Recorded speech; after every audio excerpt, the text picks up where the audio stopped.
Assalamualaikum warahmatullahi wabarakatuh. Selamat pagi, semangat pagi, sobat-sobat cinta otomotif. Nah, saya mau sharing sedikit mengenai pengalaman kasus-kasus yang sering terjadi. Nah, belakangan ini marak terjadi penipuan, ya, modus penipuan yang sebetulnya sih ini bukan modus baru, tapi belakangan ini semakin canggih ya mereka dalam beroperasi. Ya, modus-modus penipuan dalam jual beli kendaraan bermotor. Nah, kebetulan yang saya mau sharing adalah penipuan, ya, modus penipuan dalam jual beli mobil. Nah, kemarin saya mengalami sebuah kejadian yang sebetulnya klasik tapi ini cukup tertata rapi, ya, yaitu begini. Jadi pertama, saya mendapatkan penawaran kendaraan untuk saya beli, ya. Anggaplah Toyota apa gitu, second ya, mobil bekas. Nah, kemudian apa yang terjadi? Ternyata saya dapat informasi memang awalnya dari perantara. Ini teman saya, ya, teman saya ini benar, orang benar, artinya dia memang cuma sekedar menginformasikan dan menemani saya, ya. Kemudian kita bertemu untuk melihat bareng-bareng, ya, kita satu mobil jalan untuk bertemu dengan pemilik mobil. Nah, ketemu dengan pemilik mobil langsung di salah satu apartemen di Jakarta, ya.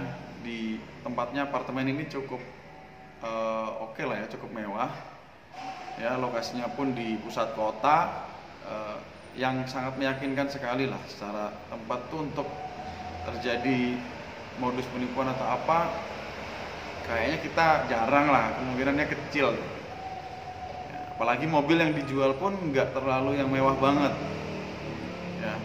Mobilnya juga kelas-kelas di bawah 150 juta bahkan.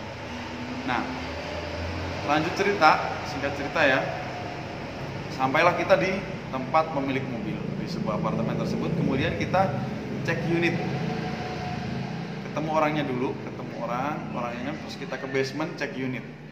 Nah, cek unit bareng-bareng, kita cek. Setelah dicek, sebetulnya sebelum kita berangkat itu kita sudah ada kesepakatan harga gambaran jika mobil ini dalam kondisinya oke, artinya bagus, tidak ada bekas eksiden atau bekas banjir. Nah, memang sih ada sedikit bekas eksiden, tapi nggak terlalu signifikan, jadi masih bisa ditolerir, nggak sampai ke tulang-tulang, rangka segala macam, jadi cuman ada ini di bagian belakang lah. Kemudian kita nego berkurang harga kurang lebih 1 juta rupiah. Nah, uniknya begini, ini buat teman-teman kalau mau transaksi kendaraan bermotor, mobil utamanya, ini hati-hati. Jadi teman saya tadi dapat informasi mengenai mobil yang mau dijual ini dari seorang mediator juga, seorang perantara yang memang katanya adalah saudaranya yang punya mobil, dan yang punya mobil pun confirm bahwa itu adalah saudaranya perantara itu. Jadi ya saling percaya, ya. Nah, ketika kita sudah mulai ini angka, sudah deal dong, kita sudah deal, angkanya misalnya berapa, 100 juta anggaplah. Terus saya deal dengan perantara tersebut, teman saya udah bilang ke teman saya bahwa kita deal di harga misalnya 100 juta. Tapi pemilik mobil ini sebetulnya tidak tahu berapa dealnya saya dengan perantara tersebut. Nah, anehnya teman-teman, ketika udah oke, berarti kita unit saya udah oke, nggak ada masalah, saya udah cocok, tinggal saya bayar. Nah, disinilah mulai terjadi keanehan. Kenapa saat saya di depan owner, pemilik mobil itu, kenapa malah orang yang perantara tersebut ngotot banget untuk saya transfer ke rekening dia, ke perantara tersebut, ya, ini yang aneh. Nah, sementara DP saya nilainya adalah kebetulan pajaknya ini waktunya perpanjang. Jadi saya minta tolong diperpanjangin, disitulah nilai DP saya kurang lebih 3 juta rupiah. Kemudian saya transfer, tapi karena ada sesuatu yang saya mencium, ya kebetulan ya kita ada pengalaman di jual beli kendaraan di otomotif itu udah kurang lebih 13 tahun, jadi sedikit banyak udah punya pengalaman lah tentang hal-hal seperti itu. Nah cuman ini sangat rapi.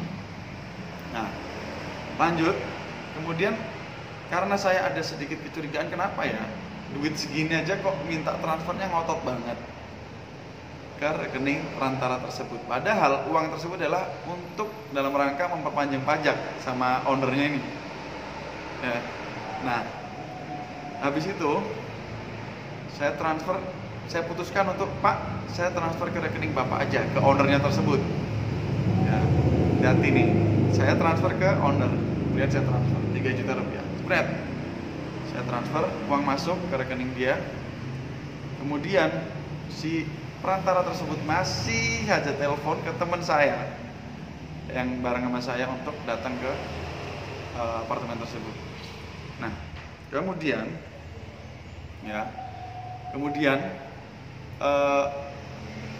teman saya ini akhirnya tegas kan, dia tegas untuk memutuskan untuk tetap yaudah transaksi dengan bapak ownernya langsung aja ke pemilik mobil tersebut. Kemudian karena kok masih terus ngotot, akhirnya saya tanya, sorry Pak, kalau boleh tahu sebetulnya Bapak deal harga dengan perantara ini berapa? Ini mohon maaf karena saya ada kok kayaknya agak aneh. Nah tadi kan saya anggaplah dengan perantara deal angka 100.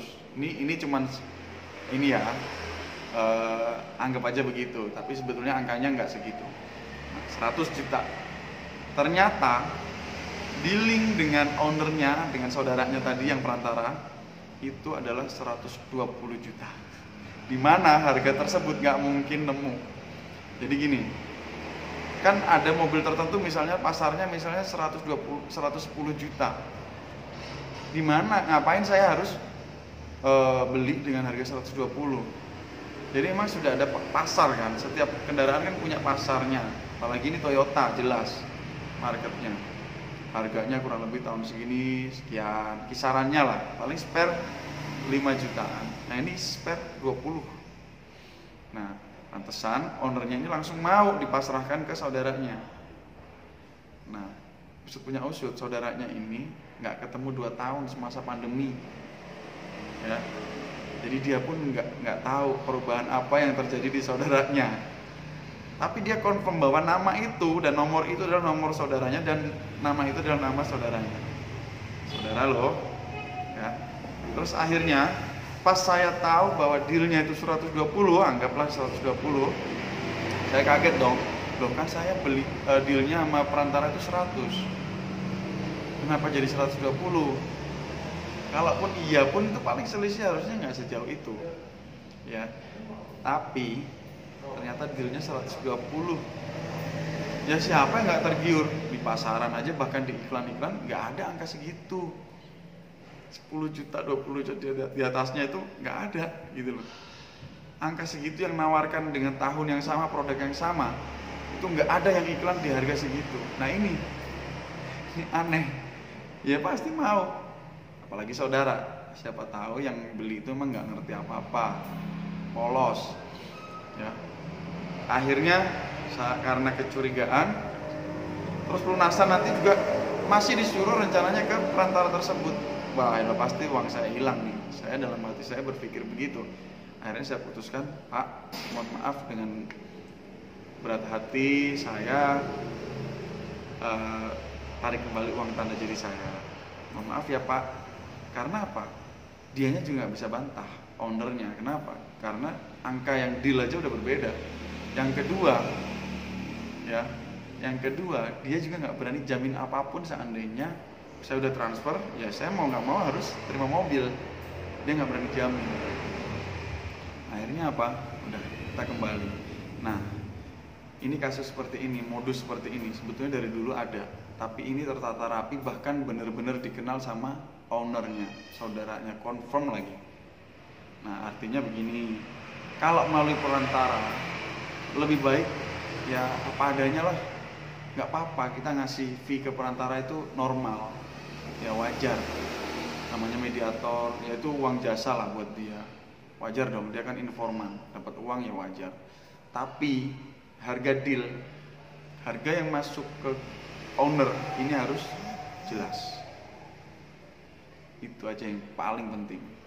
Dan yang pasti, pastikan barang-barangnya, unitnya dicek dan surat menyuratnya. Surat-suratnya itu dicek. Ya. Nah, buat teman-teman yang mungkin suka jual beli mobil atau mungkin yang sedang ingin beli mobil bekas, ya utamanya bekas. Kalau baru sih jarang. Kalau baru itu kuncinya cuma satu, kalau transaksi ke rekening perusahaan, udah itu aja.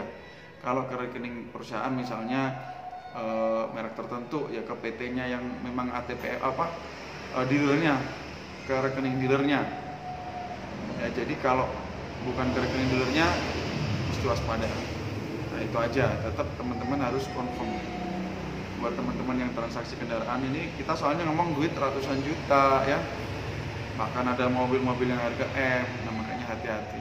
Kadang kita percaya sama orang, tapi ini zaman pandemi ya, banyak orang yang mungkin ya sudah gelap mata, secara ekonomi mungkin udah terhimpit, jualan sepi atau apa segala macam, akhirnya dia terdesak berbuat sesuatu yang kurang baik. Nah kita mesti hati-hati. Pertama, minimal kita akan kehilangan putus silaturahim sama orang tersebut. Nah, yang kedua pasti kerugian material. Ya, udah gitu trauma kita kalau udah pernah ketipu gitu panjang men. Kita jadi orang-orang yang kayak parno, mau transaksi apa itu jadi takut, ini jadi gitu. Ya, takut banget, nggak usah terlalu takut. Ya, yang penting tetap waspada, tetap di cross check. Ya, ini tips dan pesan buat teman-teman yang mungkin mau jual mobil atau mau beli mobil. Silahkan teman-teman, siapa tahu bermanfaat sharing dari saya. Ini kejadian saya alami sendiri, tapi karena kita kebetulan ada pengalaman di jual beli mobil baru, mobil bekas itu sudah lumayan lama, jadi modus-modus seperti ini kita udah sering ngadepin.